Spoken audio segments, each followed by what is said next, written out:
আপনি তো জানেন যে এই জেনারেশনের ছেলে মেয়েরা রোনালদো, মেসি, নেইমার এদের মতো এদের ফ্যান। আমি নিজেও রোনালদোকে পছন্দ করি, কারণ সে প্যালেস্টাইনের পক্ষে সবসময় কথা বলে। ইভেন সে তার অ্যাওয়ার্ডও বিক্রি করে সেই টাকা ফিলিস্তিনে দান করেছে। আবার ফিলিস্তিনি শিশুদের জন্য তার অনেকগুলো সংস্থাও আছে। সে মাঝে মাঝেই সালাম দেয়, আবার মাঠে সেজদাও দেয়, মদিনাতেও গিয়েছে। কিন্তু মেসি তো ইসরায়েলের প্রধানমন্ত্রীর সাথে তাদের ধর্মীয় রীতি মানিয়েছে। কিন্তু আর যাই হোক, তারা দুজনে খ্রিস্টান। এখন আপনার কাছে শুনতে চাই যে তাদের সাপোর্ট করা কি ঠিক? আমি রোনালদোর এইসব কাজের জন্য তাকে পছন্দ করি, কিন্তু আপনি এ সম্পর্কে কি বলেন? দেখুন, প্রশ্নটা হাসি উদ্রেক করলেও প্রশ্নটা খুবই প্রাসঙ্গিক এবং আমাদের সমাজ বাস্তবতার সাথে সামঞ্জস্যপূর্ণ। প্রথম কথা হলো যে ইমানদার খেলাধুলা কেন্দ্রিক যে উন্মাদনা আছে, এগুলো ইমানদার কখনো নিজের গায়ে মাখাতে পারে না, বা এগুলোর মধ্যে ইমানদার জড়াতে পারে না। এটা তার ইমানের সাথে যায় না। পৃথিবীর যে খেল তামাশার বিশাল আয়োজন, আমোদ ফুর্তির যে মহা আয়োজন, এটা মূলত যারা আখিরাতে বিশ্বাস করে না তাদের জন্য, যেহেতু দুনিয়াতেই তাদের সবকিছু, অতএব তারা যা খুশি এখানে করে যাবে। ইমানদার আনন্দ করবে, ফুর্তি করবে, কিন্তু শরিয়ার সীমানার মধ্যে থেকে। জীবনটাকে পুরা খেল তামাশায় পরিপূর্ণ করা, এটা কোনো ইমানদারের সাথে যায় না। যে ইমানদার জানে, বিশ্বাস করে, তার আকীদা, তার ঈমান আছে যে সে আল্লাহর সামনে দাঁড়াবে, অনন্তকালের জীবনের হিসাব দিতে হবে, সে আনন্দ ফুর্তি করাটাকেই জীবনের মূল লক্ষ্যে পরিণত করতে পারে না। আজকে পৃথিবীতে এই সমস্ত খেলার যে বড় বড় আয়োজনগুলো আছে, আয়োজনগুলো ভোগবাদী পৃথিবীতে, আখিরাত বিমুখ পৃথিবীতে মানুষকে মজা দেওয়ার জন্য, এন্টারটেইনমেন্ট করার জন্য করছে। এর পেছনে মানুষকে ঈমান থেকে বিচ্যুত করা, দিন বিমুখ করা, এই লক্ষ্য উদ্দেশ্য যেমন আছে, আবার এর পেছনে রয়েছে, আমাদের সবার জানা আছে যে এর পিছনে বিলিয়ন বিলিয়ন ডলারের বিজনেসের স্বার্থ জড়িয়ে আছে। যেটাকে আমরা খেলা মনে করছি, এটা আসলে খেলা না, এটা আসল খেলা। অতএব সেই খেলার গুটি হচ্ছে আমি। খেলোয়াড় খেলছে, হারলেও টাকা পাচ্ছে, জিতলেও টাকা পাচ্ছে। আয়োজন যারা করছে, বিলিয়ন বিলিয়ন ডলার তারা বিজনেস করছে, বিহাইন্ডে যারা থাকছে সবাই লাভ থাকছে। তাদের গুটি হলো আমাদের মতো সেই সমস্ত সাপোর্টাররা যাদের কোনো লাভ নাই, লস ছাড়া। আমরা উত্তেজিত হয়ে যাচ্ছি, আমরা কেঁদে দিচ্ছি, হেসে দিচ্ছি। এই যে আমাদেরকে বোকা বানিয়ে মাঝখান থেকে তারা তাদের স্বার্থ হাসিল করছে। আমি নিজে যদি খেলি, আমার শারীরিক কসরত হয়, আমার ব্যায়াম হয়, স্বাস্থ্য ভালো থাকে, ইসলাম সেটাকে এলাও করে। কিন্তু এই জাতীয় অহেতুক কাজে জড়ানোটাকে ইসলাম এলাও করে না। নবী সাল্লাল্লাহু আলাইহি ওয়াসাল্লাম বলেছেন, মিন হুসনি ইসলামিল মারই তারকুহু মা লা ইয়ানি। একজন মুসলমানের ইসলামটা সুন্দর হয়, আল্লাহর কাছে গ্রহণযোগ্য হয়, অ্যাকসেপ্টেবল হয়, কোয়ালিটিফুল ইসলাম হয় যখন সে অহেতুক অনর্থক কাজ থেকে বেঁচে থাকে। এখন আপনি যদি এই জাতীয় অহেতুক কাজ, যেটাতে আপনার দুনিয়াবি কোনো ফিডব্যাক আসছে না, আখিরাতের কোনো ফিডব্যাক আসছে না, অর্থবহ কিছু আসছে না, সেটাতে আপনি যদি এরকম মত্ত হয়ে যান, সেটা আপনার ঈমান আমলের সাথে সঙ্গতিপূর্ণ নয়। এই জন্য এটা থেকে আমাদের বিরত থাকতে হবে। এটা হলো মূল কথা।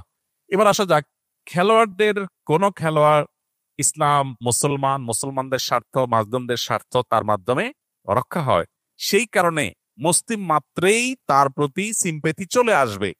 এটা খুব স্বাভাবিক একটা বিষয় যে একজন মানুষ অমুসলিম হওয়ার পরও তিনি আমাদের স্বার্থ সংশ্লিষ্ট বিষয়গুলোতে আমাদের পক্ষ অবলম্বন করছেন। এটার কারণে তার প্রতি একটা দুর্বলতা চলে আসাটা একটা স্বাভাবিক ব্যাপার, এটুকু পর্যন্ত দর্শনীয় না। কিন্তু সিম্প্যাথি দেখিয়ে আপনি বিসমিল্লাহ বলে তার খেলা দেখা শুরু করে দিলেন, যে আমি যেহেতু তার সাপোর্ট করি বা তাকে, তার এই কাজগুলোকে পছন্দ করি, এই জন্য তার খেলাতেই লেগে গেলাম। তাহলে তো মুশকিল। এখন আমাদের দেশে যে আর্জেন্টিনা, ব্রাজিল, বিএনপি, আওয়ামী লীগের মতো মুখোমুখি অবস্থান আমাদের দেশে দীর্ঘদিন পর্যন্ত যে চলে আসছে, ওই জায়গা থেকে রাজনৈতিক বিরোধের মতো এই খেলার ক্ষেত্রেও মানে কাজ না থাকলে যা হয়, এত বেকার মানুষ এদেশে, সুবহানাল্লাহ।